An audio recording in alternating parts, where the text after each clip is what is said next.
আপনারা আছেন ইনফোজা নিশি খবরে। আবু সাঈদের ছবি নিয়ে গাজার পথে শহীদুল আলম।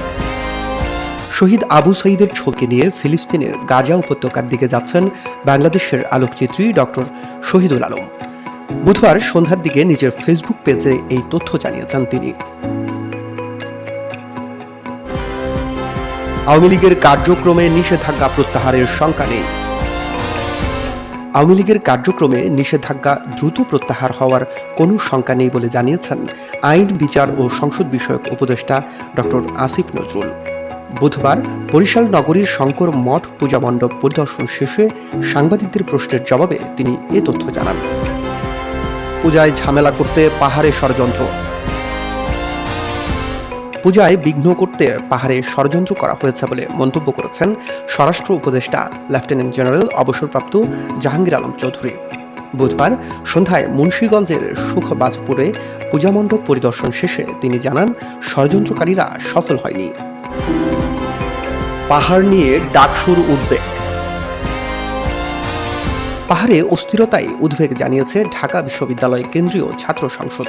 বুধবার ডাকসুর সাধারণ সম্পাদক SM ফরহাদ স্বাক্ষর করা এক সংবাদ বিজ্ঞপ্তিতে পাহাড়ে ধর্ষণের ঘটনা প্রমাণ হলে দৃষ্টান্তমূলক শাস্তি নিশ্চিত করার দাবি জানানো হয়।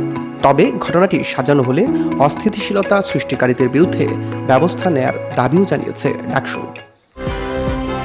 বিজয়া দশমীতে তারেক রহমানের শুভেচ্ছা।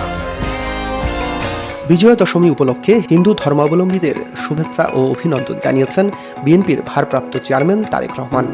এতে বলা হয়, আমার দল বিএনপি বিশ্বাস করে ধর্ম যার যার, রাষ্ট্র সবার, ধর্ম যার যার, নিরাপত্তা পাওয়ার অধিকার সবার। বাংলাদেশকে ধরে নিয়ে গেছে বিএসএফ। চুয়াডাঙ্গার বেনিপুর সীমান্ত থেকে বদরুদ্দিন নামে এক বাংলাদেশি যুবককে ধরে নিয়ে গেছে ভারতীয় সীমান্তরক্ষী বাহিনী বিএসএফ। বুধবার বেলা 11টার দিকে এ ঘটনা ঘটে।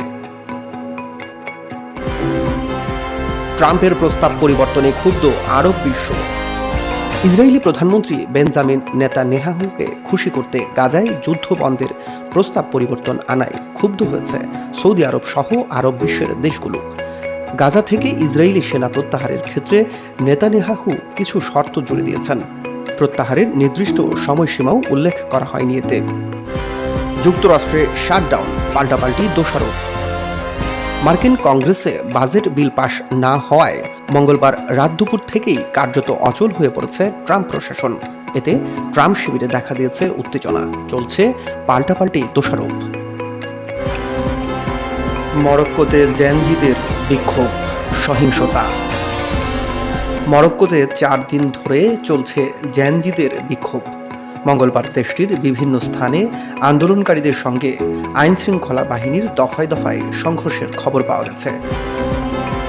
প্রতিদ্বন্দ্বিতা ছাড়াই বিসিবি পরিচালক আসিফ আকবর, সাবেক অধিনায়ক তামিম ইকবাল সহ 16 প্রার্থী মনোনয়ন প্রত্যাহার করে নেওয়ায় চট্টগ্রাম থেকে বিনা প্রতিদ্বন্দ্বিতায় পরিচালক হলেন কণ্ঠশিল্পী আসিফ আকবর। 6 অক্টোবর নির্বাচনকে সামনে রেখে বুধবার ছিল প্রার্থিতা প্রত্যাহারের শেষ দিন। সাগরে লঘুচাপ, বন্দরে 3 নম্বর সতর্কতা। সাগরে সৃষ্টি হওয়া লঘুচাপের কারণে দেশের 4 সমুদ্র বন্দরে 3 নম্বর এবং নদী বন্দরগুলোতে 1 নম্বর সতর্কতা সংকেত দেখাতে বলা হয়েছে।